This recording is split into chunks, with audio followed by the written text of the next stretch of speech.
Hi guys! Nasubukan nyo na ba ito? Delicious baked bibingka, cheesy bibingka po ito na ginawa ko at napakasarap ng itsura niya at napakasarap ng lasa niya. Tara guys, samahan nyo ko kung paano magluto ng baked cheesy bibingka. Tara, 1 cup of rice flour, 1/4 cup of glutinous flour,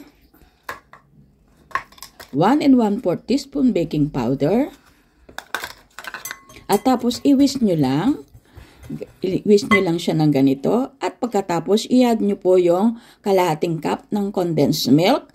Ito po ay mango condensed milk po, kaya yellow siya guys. At hindi kailangan ng asukal dito guys. No sugar added. Pagkatapos ilagay po natin yung 1/4 cup melted butter guys. Ayan. Pwede rin pong margarine kung may margarine kayo. Pero ako dahil butter ang ginamit ko. At siyempre, lalagyan nyo po siya ng 1 cup fresh of milk or water. Kung wala po kayong fresh milk, pwede rin pong water. Kasi hindi na po kayo gagamit ng evap dito dahil may condensed milk ka na. At pagkatapos, i-mix mo lang siya ng ganito until incorporated yung lahat ng ingredients. At meron din po siya ng 1 1/2 teaspoon na baking powder. Nakalimutan ko. At saka 1 cup grated cheese. Ayan.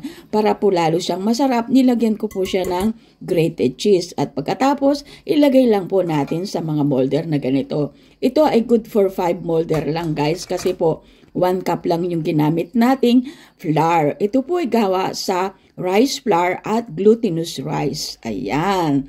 At pagkatapos guys, i-bake po natin siya ng 175 centigrade Fahrenheit ng 45 to 35 minutes. At lagyan din po natin siya ng in-slice na cheese sa ibabaw. Pwede ring salted egg kung meron kayong salted egg. Ako kasi wala akong salted egg kaya cheese lang.